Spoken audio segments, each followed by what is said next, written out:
ఇక్కడ ఎవరి బాబు కానీ నిలిపే రాసుని మాడతట్టి పాడండి.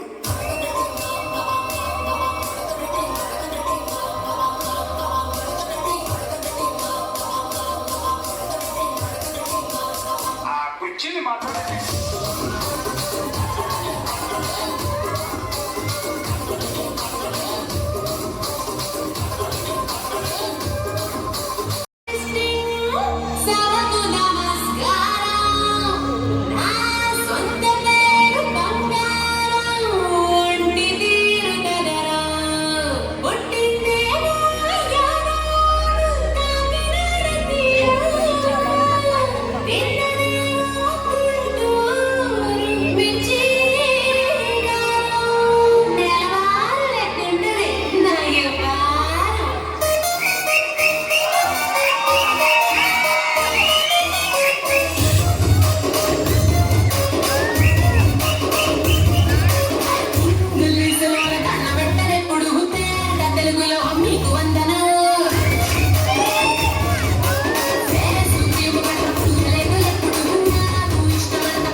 ఈరోజు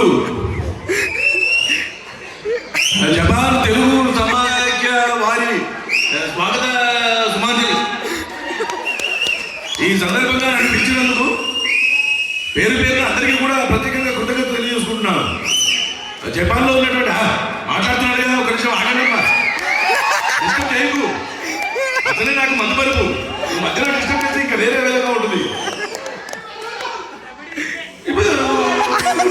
ఆ విధంగా చూసుకున్నట్లయితే జపాన్ తెలుగు వదిలేసారు ఏదైతే ఉన్నారో అందరికీ కూడా, నా తెలుగు సోదరి సోదరులకు అందరికీ కూడా, నందమూరి అభిమానులకు అందరికీ కూడా ప్రత్యేకంగా కృతజ్ఞత తెలియజేసుకుంటూ ఇక్కడికి పిలిచినందుకు మరొకసారి జపాన్ తెలుగు అసోసియేషన్ ఏదైతే ఉందో ఆ తెలుగు వారికి అందరికీ కూడా, అది ఇక్కడ నాకు బాగా నచ్చింది ఏంటంటే ఒక ప్రెసిడెంట్, ఒక సెక్రటరీ, ఒక కల్చరల్ సెక్రటరీ, వైస్ ప్రెసిడెంట్ ఇలాగ ఏమీ ఉండదు, అందరూ కలిసికట్టుగా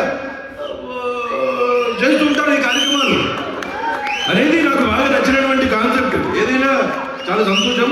మీ అందరూ కూడా ఇలాగే కలిసికట్టుగా ఉండాలని, కలిసిమెలిసి అన్నదమ్ముల్లాగా సోదరి సోదరులాగా కలిసి ఉండాలని మనస్ఫూర్తిగా కోరుకుంటూ ఇలాంటి కార్యక్రమాలు మరి ఎన్నో చేయాలని కోరుకుంటూ ఎత్ర నాచంతే తత్ర పూజంతే అన్నట్టుగా యథా నాస్తి తథా దుర్భిక్షం శుక్లం భద్రం విష్ణు చతుర్భుజం చతుర్భుజం ప్రజలు న్యాయ సర్వశాంతి దయే అమారా బుల్బుల్ సితారా ఏదైనా ఇప్పుడు అన్ని కూడా ఆ రోజుల్లో నాన్నగారు చాలా చక్కటి కార్యక్రమాలకు వెళ్ళేవారు. నేను కూడా ఆ విధంగా మీ అందరినీ తెలుగు వాళ్ళని కలుసుకోవడానికి ఇక్కడ చేసినందుకు మనస్ఫూర్తిగా కొత్తగా తెలుసుకుని సెలవు తీసుకున్నాను. Thank you so much.